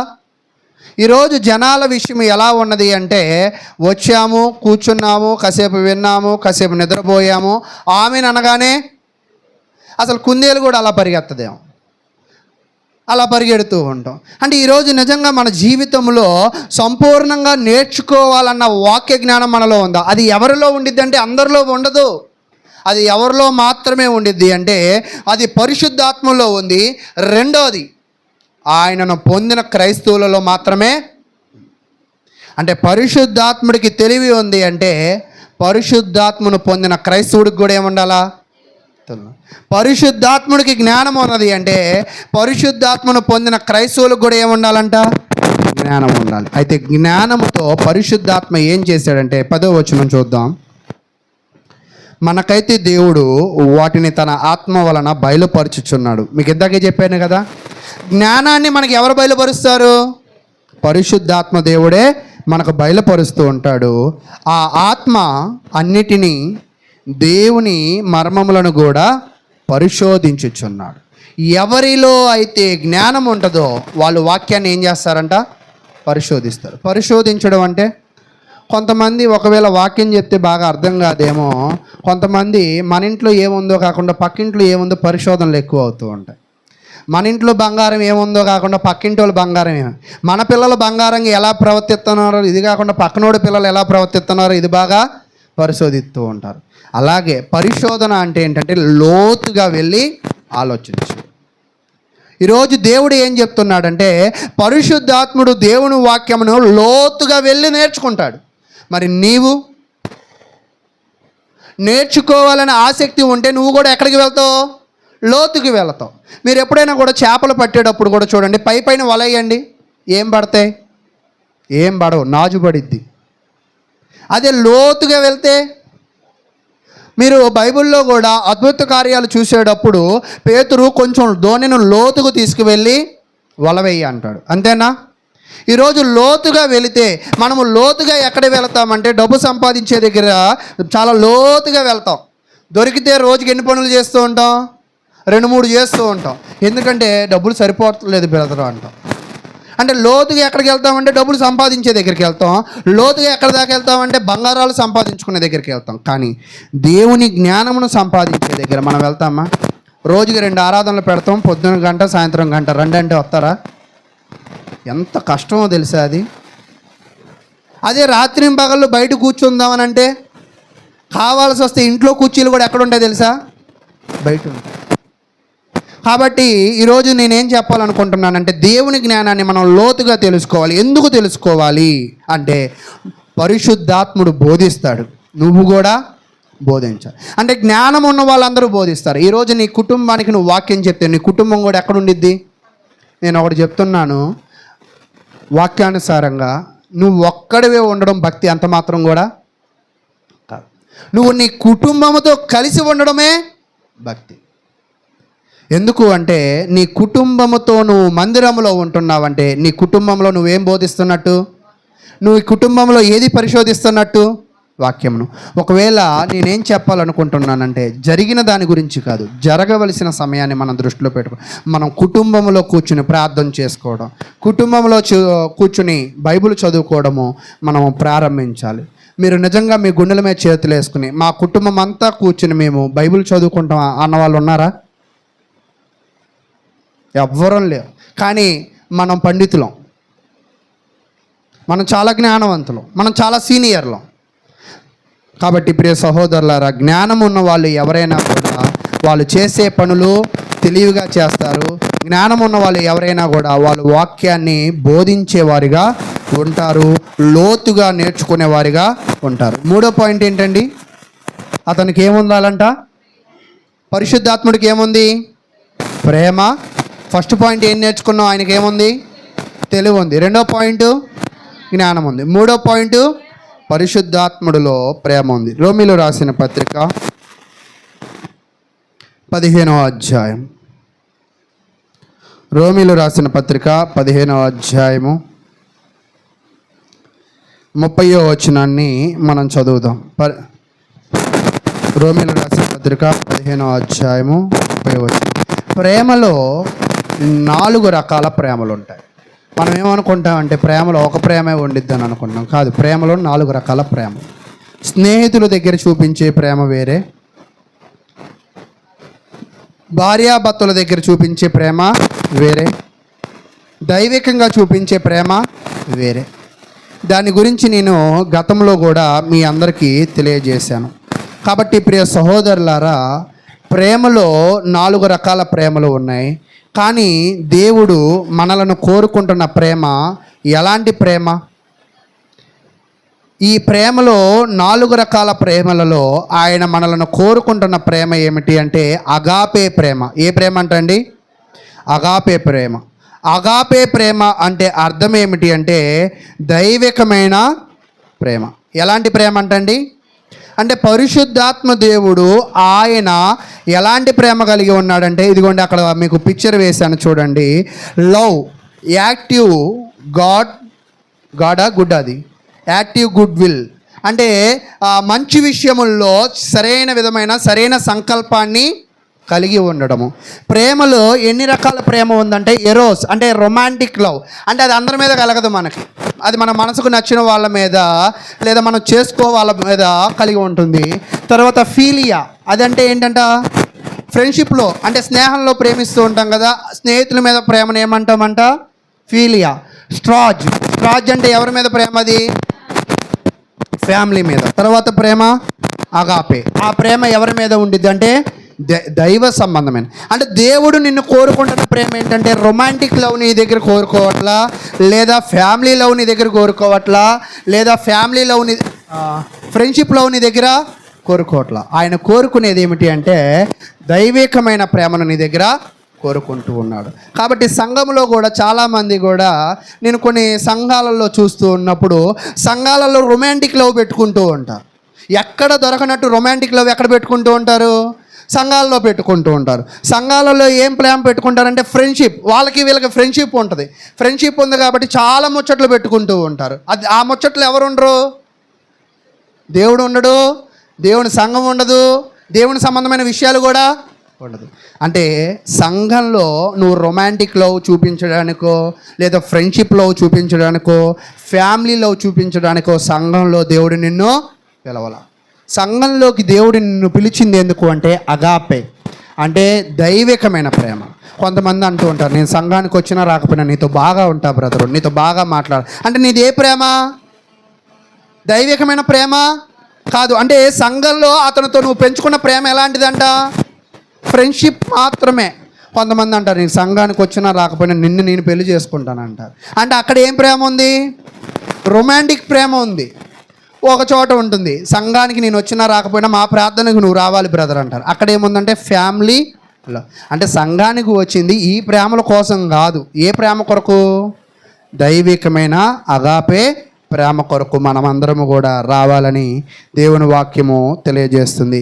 కాబట్టి ప్రియ సహోదరులారా, 1 కొరింథీయులు రాసిన పత్రిక మరలా చదవండి. ఇందా నేను తీసిన వాక్య భాగాన్ని చదవండి మీరు.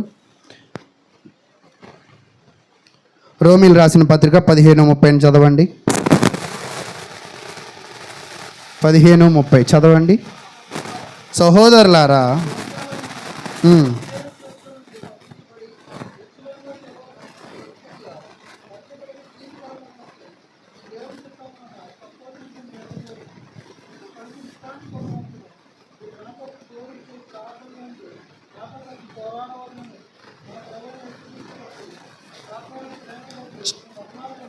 చాలు. ఏ ప్రేమను బట్టి అంట? ఆత్మ సంబంధం. అంటే సంఘ సభ్యుల మధ్య ఎలాంటి ప్రేమ ఉండాలి? ఆత్మ సంబంధమైన ప్రేమ ఉండాలి. నిజంగా అలాంటి ఆత్మ సంబంధమైన తెలివి లేని సంఘం, అలాగా ఆత్మ సంబంధమైన జ్ఞానము లేని సంఘం, అలా ఆత్మ సంబంధంగా ప్రేమ లేని సంఘంలో ఎవరు లేరు? పరిశుద్ధాత్మ దేవుడు లేడు. అయితే ఇప్పుడు ఒక పెద్ద ప్రశ్న అడుగుతా. ఏంటంటారు? నా ప్రశ్న చెప్పగలరా? మన సంఘంలో అలాంటి ఆత్మ సంబంధమైన జ్ఞానం ఉందా? అలాంటి ఆత్మ సంబంధమైన తెలివి కలిగిన వాళ్ళు ఉన్నారా? అలాంటి ఆత్మ సంబంధమైన ప్రేమ కలిగిన వాళ్ళు ఉన్నారా? మనలో ఆత్మ సంబంధమైన ప్రేమ ఉందా? నా ప్రశ్న అర్థం కాలేదనుకుంటా. నేను ఈసారి పురాణాలలో గాంధారి అనే ఒక గుడ్డ కట్టుకుంటూ ఉంటుంది. నేను కూడా గుడ్డ కట్టుకుని వాక్యం చెప్తా. మీరెవరు మాట్లాడట్లా. అంటే ఈరోజు నిజంగా ఆత్మ సంబంధమైన ఒకవేళ ప్రేమ మనలో లేకపోతే పరిశుద్ధాత్మను పొందిన సంఘము మనది కాదు, పరిశుద్ధాత్మను పొందిన వ్యక్తి నువ్వు కానే కాదు. అదేంటయ్య గారు, నేను బాప్తిసం పొంది 15 ఏళ్ళు అయింది, నువ్వు నిన్నగాక మొన్న వచ్చావు, నువ్వు చెప్తావా అంటే నేను చెప్పడం కాదు. 2000 సంవత్సరాల క్రితమే, 4000 సంవత్సరాల క్రితమే ఎవరు చెప్తున్నారంట? దేవుని గ్రంథం చెప్తూ. సమాధానం లేనప్పుడు ఏమొచ్చిందో తెలుసా? పౌరుషం వచ్చింది. సమాధానం లేనప్పుడే ఏమొచ్చిందో తెలుసా? కోపం వచ్చింది. సమాధానం లేనప్పుడే ఏమొచ్చిందో తెలుసా? ఉలుకు వచ్చింది. ఉన్నమాట అంటే ఏమొచ్చింది? ఉలుకు ఎక్కువ. ఇంతగా చేదన్నారు, ఇప్పుడు ఉలుక అన్నారు.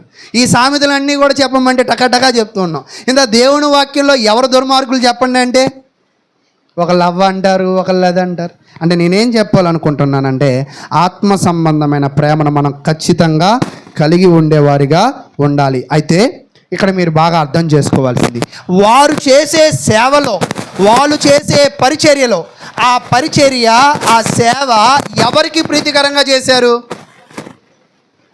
మరలా చదవండి మీరు అందరూ. రోమీలు రాసిన పత్రిక 15:30. సహోదరులారా, నేను యోదయాలోనున్న అవిధేయుల చేతిలో నుండి తప్పింపబడి యెరూషలేములో చేయవలసి ఉన్న ఈ పరిచర్య పరిశుద్ధులకు ప్రీతికరమగునట్లు నేను దేవుని చిత్తము వలన సంతోషముతో మీ యొద్దకు వచ్చి మీతో కలిసి విశ్రాంతి పొందినట్లును. అంటే ఇక్కడ మీరు చూడండి, ఒక సేవకుడు ఏమంటున్నాడంటే నేను పరిశుద్ధులతో ఉండాలి, నేను పరిశుద్ధులతో కలిసి సేవ చేయాలి అని ఆయనకి ఏం కలిగి ఉన్నాడంట? ఆశ కలిగి ఉంది, కోరిక. ఈ కోరిక, ఈ ఆశ ఎవరి చిత్తం నెరవేర్చడానికి? ఈరోజు చాలామంది కూడా మీకు బాగా అర్థం కావడానికి ఇంకో విషయం చెప్తా. ఇశ్రాయేల్ రాజ్యము 2 ముక్కలుగా చీలిపోయింది. ఇది పాపం అందరికీ అర్థం కాకపోవచ్చు, జ్ఞానం ఉన్న వాళ్ళకి బాగా భలే చెప్పారే అనిపిస్తుంది. ఇశ్రాయేల్ రాజ్యము 2 ముక్కలు అయిపోయింది. ముక్కలు అయిపోయిన తర్వాత 10 గోత్రాలను వాళ్ళని ఏమన్నారంటే ఇశ్రాయేల్, 2 గోత్రాల వాళ్ళని ఏమన్నారంటే యోధా అన్నారు. అయితే ఈ ఇశ్రాయేల్ రాజు యెరోబాము ఏం చేశాడంటే ఈ జనాలందరూ పండగ వస్తే ఎక్కడికి వెళ్ళిపోతున్నారంటే యోధాకి వెళ్ళిపోతున్నారు. ఎక్కడికి వెళ్ళిపోతున్నారు? యోధా. ఈయనకి భయం వేసింది, పద్దాక యోధాకి వెళ్తున్నారు, మళ్ళీ వీళ్ళు వాళ్ళు కలిసిపోతారేమో, నాకున్న రాజు పదవి పోయిద్దేమో అని భయపడిపోయి ఈ యెరోబాము ఏం చేశాడంటే భయపడిపోయి ఒక మందిరాన్ని కట్టి ఆ మందిరానికి పెనియేలు అని పేరు పెట్టి, పెనియేలు అంటే ఏంటంటే దేవుని యొక్క తల. ఎవరి తల? ఇదిగోండి, యోదయాలో ఉన్న మందిరం దేవుని మందిరం కాదు, ఇది కూడా దేవుని మందిరమే. మీరు దేవుణ్ణి ఆరాధించడానికి అక్కడ దాకా వెళ్ళక్కర్లా, ఇక్కడ ఆరాధించండి. అసలు పెనియేలు అంటేనే అర్థం ఏంటంట? దేవుని తల. కాబట్టి దేవుని తల మన దగ్గరే ఉంది, ఇక్కడే ఆరాధించు అని చెప్పారు. అంటే నేను ఎందుకు ఈ విషయాన్ని చెప్తున్నానంటే, మనము ఒక సంఘానికి వెళ్ళినా, మనము ఒక సంఘాన్ని నిర్మించిన, అక్కడ మనము అధికారము కొరకు ఈర్ష్యను బట్టో, కోరికలను బట్టో, అసూయ ద్వేషాలను బట్టో కాదు, కానీ ఎవరి చిత్తాన్ని నెరవేర్చాలంట? దేవుని చిత్తం. దేవుని చిత్తాన్ని నెరవేర్చే వాళ్ళు ఎవరికి ప్రీతికరమైన సేవ చేస్తారంట? పరిశుద్ధులకు. పరిశుద్ధులు అంటే ఆ పరిశుద్ధుల్లో తెలివి ఉండిద్ది, ఆ పరిశుద్ధుల్లో జ్ఞానం ఉండిద్ది. ఇది లోక సంబంధమైన జ్ఞానము, తెలివి కాదు, ఆత్మ సంబంధమైన జ్ఞానము, తెలివి. కాబట్టి ప్రియ సహోదరులారా, దేవుడు ఇక్కడ కోరుకున్న ప్రేమ ఏమిటి అంటే అగాపే. కాబట్టి ఈ ప్రేమ ఒక భావోద్వేగము కాదు. భావోద్వేగము అంటే కొంతమంది వాళ్ళకి బాధ వచ్చినా ఆపుకోలేరు, ఆనందం వచ్చినా ఆపుకోలేరు అంటూ ఉంటాం కదా.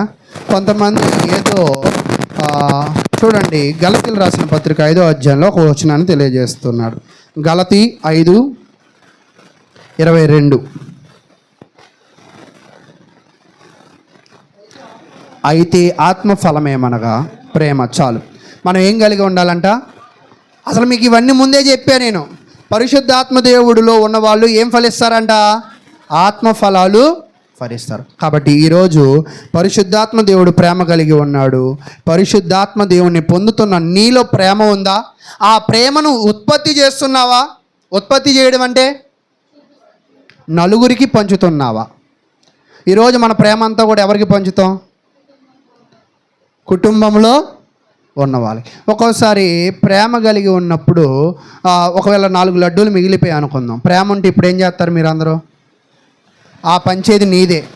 మొన్న కూడా ఒకళ్ళు స్వీట్లు పంచిన తర్వాత ఆ స్వీట్లు సాయంత్రం ఇవ్వండి అని 10 సార్లు చెప్తున్నారు. నాకు షుగర్ ఉంది, నేను తింటాను అవేమైనా, నేనైనా సాయంత్రమే పంచుతా. తెచ్చినా సైలెంట్గా ఉంది, ఆ పక్కన అవి ఇవ్వండి అంటుంది. ఇవ్వకపోతే ఇక్కడ ఏం తింటాయి? చీమలు తింటాయా?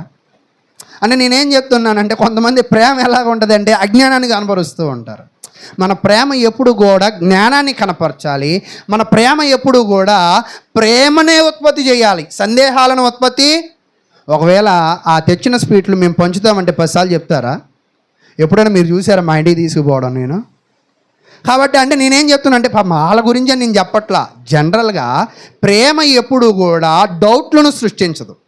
ప్రేమ ఎప్పుడు కూడా ఏం ట్రాన్స్ఫర్ చేసిద్ది అంటే నలుగురితో ప్రేమను మాత్రమే ట్రాన్స్ఫర్ చేసింది. కాబట్టి ప్రియ సహోదరులారా, మరి ఇక్కడ గలతీ 5:22లో ఉన్నట్టు 22లో ఉన్నట్లుగా ఆత్మఫలములో ఉన్న ప్రేమ మీలో ఉందా? అది ఒకసారి పరిశీలన చేయండి. చివరి పాయింట్ నేర్చుకుని ఇంకా ఈ వాక్యాన్ని మనము ముగించుకుందాం. 1 కొరింథీయులకు రాసిన పత్రిక 4వ పాయింట్ ఏంటంటే సంకల్పం. మరలా మొదటి నుంచి చదువుదాం. ఫస్ట్ ఏంటంటే ఆత్మ ఏం కలిగి ఉందంట? తెలివిని. 2వది జ్ఞానమును. 3వది ప్రేమను. 4వది సంకల్పమును కలిగి ఉంది. ఈరోజు క్రైస్తవులు కూడా సంకల్పాలు కలిగి ఉండాలి. ఈరోజు మన సంకల్పం ఏమిటంటే, నేను కూడా పెళ్ళైన కొత్తలో చాలా సంకల్పాలు, ఆయుర్వేద డాక్టర్ని చేయాలా, మా పిల్లల్ని అది చేయాలా, ఇది చేయాలా, ఏవేవో సంకల్పాలు ఉండే. అంటే సంకల్పము అంటే భౌతికమైనవి కావు. పరిశుద్ధాత్ముడు ఎలాంటి సంకల్పాన్ని కలిగి ఉన్నాడంటే, 1 కొరింథీ రాసిన పత్రిక 12వ అధ్యాయము 11వ వచనాన్ని నేను చదువుతున్నాను. 1 కొరింథీయులకు రాసిన పత్రిక 12వ అధ్యాయము 11వ వచనం. అయినను, నాతో పాటు చదవండి. అయినను వీటన్నిటినీ ఆ ఆత్మ ఒక్కడే తన చిత్తము చొప్పున ప్రతి వానికి ప్రత్యేకముగా పంచి ఇచ్చుచు కార్యసిద్ధి కలుగజేయుచున్నాడు. అంటే ఆత్మ ఆయన ఏం చేయాలనుకుంటున్నాడంటే దేవుని కార్యాలను చేయాలనుకుంటున్నాడు. దేవుని కార్యాలు చేయడానికి ఆయన ఎవరికి ఏమి ఇవ్వాలో వాటిని ఇస్తూ ఉన్నాడు. ఈరోజు నిజంగా దేవుని కార్యములలో మనకి సంకల్పం ఉంటే మనకి ఏ వస్తువులు కావాలో, నిజంగా కొంతమంది సహోదరులు ఉన్నారు, మనకి గాలి ఆడడం లేదు, ఫ్యాన్ కావాలి, ఇదిగో బ్రదర్ ఫ్యాన్కి, ఇదిగో బ్రదర్ చల్లగా తగులుతుంది పాలరాయి, పాలరాయి కదా ఇది, మార్బుల్. కాబట్టి ఇదిగో చేపలు, ఇదిగో బ్రదర్ అందరు కింద కూర్చుంటున్నారు, ఇదిగో కుర్చీలు, ఇదిగో బ్రదర్ మనకి స్పీకర్ లేదు, ఇదిగో స్పీకర్. అంటే దేవుని పనిలో మనము ముందుకు వెళ్ళడానికి వాళ్ళ గుప్పిలను విప్పుతున్నారు. ఎవరైతే విప్పకుండా దాచుకుంటున్నారో దేవుని పనిని వాళ్ళు ఏం చేస్తున్నట్టో తెలుసా? ఆటంకపరుస్తుంది. దేవుని పనికి వాళ్ళు తోడ్పడడం లేదు. ఈరోజు చాలామంది కూడా ఒక 100, 200, 300 ఇచ్చి గొప్పగా ఇచ్చినట్టు మాట్లాడుతుంటారు. నిజంగా 100, 200కి ఎన్ని లేస్ ప్యాకెట్లు వస్తాయి పిల్లలకైనా? ఈరోజు మీరు పిల్లల్ని కూడా చూడండి. ఇంతకుముందు మా రోజుల్లో 5, 10 ఇస్తే అబ్బా 5, 10 అని అనుకుంటాను. ఈరోజు 10 రూపాయలు ఎవరికైనా పిల్లలకి ఇచ్చి చూడండి, మొఖాన కొడుతున్నారు.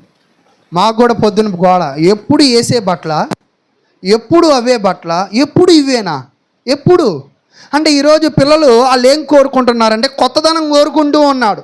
అంటే మరింతగా మెరుగుగా కనబడాలని కోరుకుంటున్నారు. ఈరోజు పిల్లలకి అర్థమవుతుంది, కానీ మన సంఘాన్ని మరింత మెరుగ్గా కనపరచాలని మనకుందా? ఈరోజు మా పిల్లలే కాదు, మీ పిల్లలు కూడా అలాగే చేస్తారు. అంటే పిల్లలు కొత్తవి కనపడాలనుకున్నా. ఈ రోజు ఇంకో పెద్ద మనిషి మా అమ్మాయి వచ్చి, ఎరా ఎప్పుడు అవేనా? అవును, ఉన్నవే వేసుకోవాలి. మనం ఏమైనా షాపింగ్కి వెళ్తున్నామా? ఉన్నవి వేసుకోవాలి. అంటే ఈరోజు నేనేం చెప్పాలనుకుంటున్నానంటే, పిల్లలు వాళ్ళ విషయాలను వాళ్ళే మాట్లాడుకుని సరిదిద్దుకుంటున్నారు, కానీ దేవుని సేవలో ఉన్న మనం మాట్లాడుకోవట్లా. ఏం చేయట్లా? బ్రదర్ ఈ కార్యక్రమం చేద్దామా, బ్రదర్ మా ఇంట్లో ప్రార్థన పెడతారా? ఇంతకు ముందేమో అందరూ కూడా మా ఇంట్లో పెట్టండి అనేవాళ్ళు. ఇప్పుడేమో పెట్టుకోండి అని ఎవరు అడుగుతున్నారు?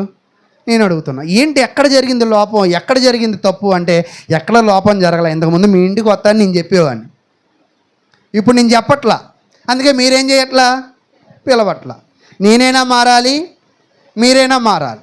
అది సరే. ఏదైనా సంకల్పము అనేది ఎలా ఉండాలి అంటే దేవుని చిత్తమును, దేవుని కార్యమును నెరవేర్చాలి. కానీ ఎవరి కార్యాలు నెరవేర్చడానికి ఎవరి జ్ఞానాలను మనము ఇక్కడ చూడండి, మీకు చాలా చాలా సవివరంగా చెప్పే ప్రయత్నాన్ని నేను చేస్తాను. దేవుని సంకల్పాలు నెరవేర్చాలి అంటే ఆత్మ సంబంధమైన తెలివి ఉండాలి. దేవుని కార్యాలు చేయాలంటే ఆత్మ సంబంధమైన జ్ఞానం ఉండాలి. దేవుని కార్యాలు చేయాలంటే దేవుని ప్రేమ ఉండాలి. కానీ దేవుని కార్యాలు చేయడానికి మానవుని తెలివితేటలు ఉపయోగిస్తారు. దేవుని కార్యాలు చేయడానికి మానవుని జ్ఞానాన్ని ఉపయోగిస్తారు. నేను కొన్ని సంఘాలకు వెళ్ళాను. కొన్ని సంఘాలలో ఎలా ఉంటారో తెలుసా? వాళ్ళ సంఘ సభ్యులతో ప్రేమగా ఉంటారు. ఎవరైనా కొత్తగా వచ్చారనుకో, బ్రదర్ బాగున్నారా, ఏం పని చేస్తున్నారు, తిన్నారా, వెంటనే వాళ్ళ గ్రూపులో యాడ్ చేసుకుంటారు. వీళ్ళని వాళ్ళ సంఘ సభ్యుడు కాదు, వెంటనే యాడ్ చేసుకుంటారు. లేని ప్రేమ చూపిస్తూ ఉంటారు. అదే ప్రేమ ఒకవేళ వాళ్ళ అబ్బాయికి వాళ్ళ అమ్మాయికి వాళ్ళ యొక్క సంతానానికి ఆశ పంచేటప్పుడు, నువ్వంటే నాకు ప్రేమ, నువ్వు కూడా రా, నువ్వు ఎంతో ఆపదలో ఉన్నావో, ఇదిగో 1 లక్ష తీసుకో అంటారా? ఒకవేళ డబ్బులు సరికి వచ్చేపాటికి ఏం చెప్తాం? బ్రదర్ నేనే చాలా ఎలాగా బీరువాలో మునుగుతూ ఉంటాయి తడిసిపోయిన నోట్లు, కానీ ఏమంటాం? ఎంతో ఇబ్బందిగా ఉంది బ్రదర్, చాలా, అసలు నేనే మిమ్మల్ని అడుగుదాం అనుకుంటున్నా కానీ నేను అడగలేకపోతున్నా బ్రదర్. అంటే ఈరోజు నేనేం చెప్పాలనుకుంటున్నానంటే, చాలామంది కొంత సహవాసాలు, కొంతమంది సేవకులు, కొంతమంది వ్యక్తులు సంఘములో దైవికమైన ప్రేమను కంటే, దైవికమైన తెలివిని కంటే, దైవికమైన జ్ఞానమును కంటే ఏ జ్ఞానాన్ని ఎక్కువ కనబరుస్తారో తెలుసా? ఒకళ్ళు ఉన్నారు, పేరు ఊరు మీకు ఏం చెప్పలే కానీ అవన్నీ మీకెందుకు చెప్పి మీ బుర్రలు పాడు చేయడం. నా గురించి వెనక చాలా మాట్లాడుతూ ఉంటారు, నాకు తెలుస్తూ ఉంటాయి. నా ముందుకు, బ్రదర్ బాగున్నావా, మీ నాన్నగారు బాగున్నారా, మీ అమ్మగారు బాగున్నారా, మీ పిల్లలు బాగున్నారా అని. ఈ బ్రదరే ఈ సిస్టరే వెనక ఏమంటారు తెలుసా? అనిల్తో ఊచ్ అంటారు. అంటే వీళ్ళు ఏమి మనకి నేర్పించాలనుకుంటున్నారు అంటే, నేనేమనాలంటున్నానంటే, దైవికమైన జ్ఞానము, దైవికమైన తెలివి ఎప్పుడు కూడా మనిషి ముందు ఒకలాగా, మనిషి వెనక ఒకలాగా మాట్లాడు, ఎప్పుడు ఒకలాగే మాట్లాడు. ఆ సందర్భానికి ఏది దేవుని చిత్తమో, ఆ సందర్భానికి దేవుని యొక్క ఇష్టం ఏదో నెరవేర్చి మాట్లాడేవాడే దైవికమైన జ్ఞానం కలిగి ఉన్నాం. మేము కూడా మొన్న ఒక చిన్న సభ జరిగింది. ఆ సభలో నేను ఒకలా మాట్లాడా. ఒక బ్రదర్ అడిగారు, బ్రదర్ అక్కడ ఒకలాగా మాట్లాడు, ఇక్కడ ఒకలాగా మాట్లాడు అంటే, అక్కడ అది న్యాయం, ఇక్కడ ఇది న్యాయం. ఆ జ్ఞానం కలిగి ఉండాలి మనం. ఎక్కడ ఏది న్యాయమో, ఎక్కడ ఏది మాట్లాడాలో అది మనం మాట్లాడడమే ఆత్మ సంబంధమైన జ్ఞానం. కాబట్టి ప్రియ సహోదరులారా, ఇక్కడ మీకు నేను ఇంకా బాగా అర్థం అవడానికి, ఐతోపి నపుంసకుడికి ఏదో ఒక డౌట్ వచ్చింది వాక్యంలో. దేవుడు ఏం చేశాడు? ఫిలిప్పును పంపించాడు. ఓకే, పాయింట్ నెంబర్ 1, దేవుడు వాక్యం చెప్పడానికి దేవుడు మనుషుల్నే పంపిస్తాడు. సౌలు ఉన్నాడు కదా, దమస్కు పట్టణానికి వెళ్తున్నాడు. ఎందుకు వెళ్తున్నాడు అంటే క్రైస్తవులందరినీ వేసేయాలి, జైల్లో పడేయాలని వెళ్తున్నాడు. ఇప్పుడు సౌలుకి మొట్టమొదటి సువార్త వాక్యం ప్రకటించింది యేసుక్రీస్తు పైనుంచి ప్రత్యక్షమవుతాడు. ఎవరు నువ్వు అని అడుగుతాడు సౌలు. నువ్వు హింసిస్తున్నా యేసునే. అంటే ఒకసారేమో మనుషుల్ని పంపించి ప్రకటించిన దేవుడే మరొకసారి ప్రత్యక్షమై వాక్యాన్ని ప్రకటించాడు. ఇంకో విషయం చెప్తాను. మరియకు గర్భఫలం ఉన్నది అనే విషయాన్ని ఎవరు వచ్చి చెప్పారు? దేవుడు. ఒక చోటేమో వ్యక్తిని పంపించాడు, ఒక చోటేమో యేసుక్రీస్తు రూపము ప్రత్యక్షమైంది, ఇంకో చోట దేవుని దూత. అంటే సందర్భాన్ని బట్టి మనుషులు వస్తారు, దేవదూతలు వస్తారు, దేవుడు వస్తాడు. అలాగే సందర్భాన్ని బట్టి వాక్యానుసారంగా కొన్ని మనం మాట్లాడాలి. అది అక్కడ అలా మాట్లాడాల్సిందే, అక్కడ అలాగా ప్రవర్తించాల్సింది. ఏది మాట్లాడినా ఏది ప్రవర్తించినా మనసులో ఏముండాలంటే అది దేవుని చిత్తానికి ఇష్టంగా ఉందా, దేవుని చిత్తానికి ఇష్టంగా లేదు. పరిస్థితులను బలహీనపరుస్తుందా, పరిస్థితులను బలపరుస్తుందా? సామెతల గ్రంథంలో మీ అందరికీ ఒక వాక్యం చెప్పా. ఒక మనిషి ఎదుటివాడితో మాట్లాడేటప్పుడు శ్రేష్టమైన మాటలు మాట్లాడాలంట. ఏ మాటలు? శ్రేష్టమైన. ఈరోజు నిజంగా క్రైస్తవ్యంలో శ్రేష్టమైన మాటలు మాట్లాడుకునే వాళ్ళు ఉన్నామా? శ్రేష్టము అంటే మంచివి అంటే నిజంగా ఈరోజు మనం ఎప్పుడైనా కూడా ఈ వాక్యం అనిల్ భలే స్పీడ్గా చెప్తున్నాడు, ఏం అర్థమవుతుంది, ఈ వాక్యం గురించి మన ఇద్దరం మాట్లాడుకుందాం అని ఎప్పుడైనా మాట్లాడుకున్నారా? ఎందుకంటే బయటికి వెళ్ళాక మనకు గుర్తే ఉండదుగా.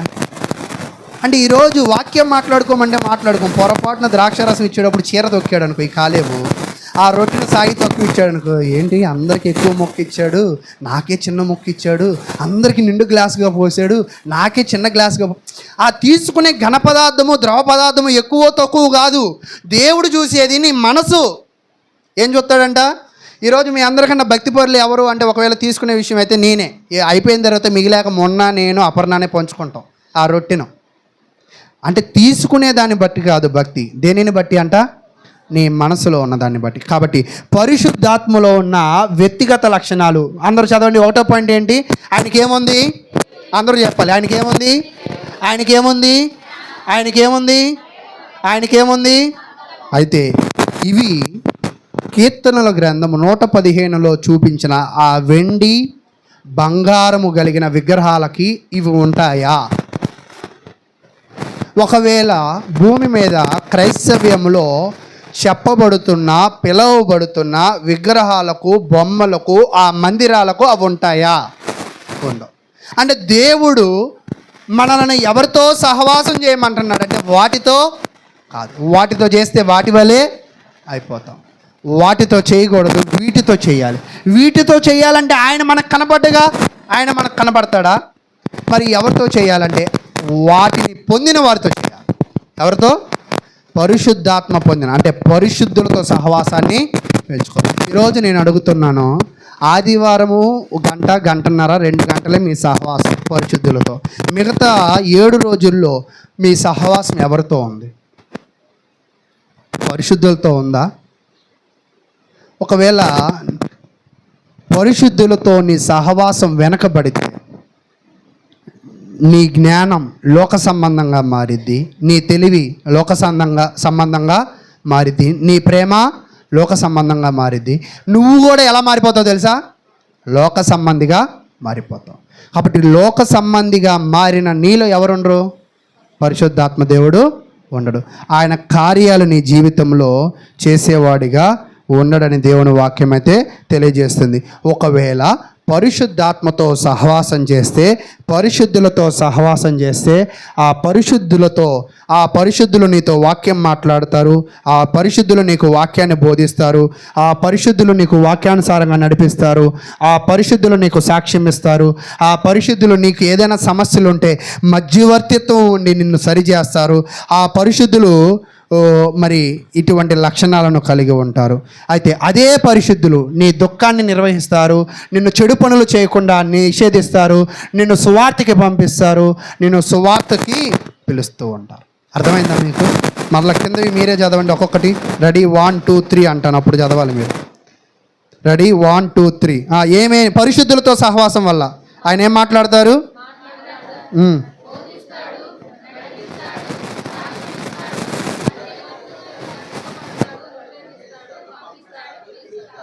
ఇటువంటి వారు నీకు కావాలి అంటే, సామెతల గ్రంథంలో ఒక మంచి వాక్య భాగం ఉంటుంది.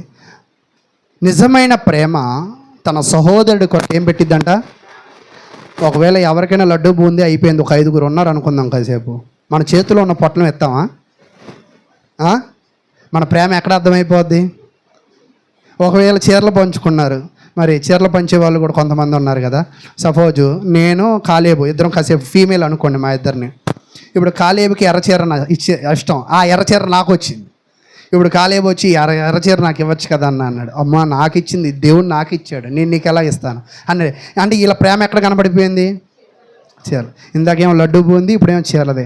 అంటే మన ప్రేమ మనల్ని ఏం చేయాలంటే దైవికంగా నడిపించాలి, కానీ సహోదరులతో ప్రేమను మరింతగా బలపరచాలి. కానీ వస్తువుల కోసమో ధనం కొరకు మీ ప్రేమలు మీరు ఎప్పుడు పోగొట్టుకోవద్దు. మీ ప్రేమలు మీరు పోగొట్టుకోవద్దు. ఈరోజు నిజంగా సమాజంలో ప్రేమ ఎందుకు విడిపోతుందో తెలుసా? అదిగో ఆడికి ఎక్కువ ఆస్తి ఇచ్చో నాకు ఎక్కువ ఇవ్వాల, ఇదిగో ఆడికి ఎక్కువ, అదిగో వాళ్ళని ఎప్పుడు పండగలకి పిలిచి డబ్బులు ఇస్తానో నాకు ఎప్పుడు ఎక్కువ శాతం గొడవలు ఎక్కడ? ఈ ధనం ధనం ధనం.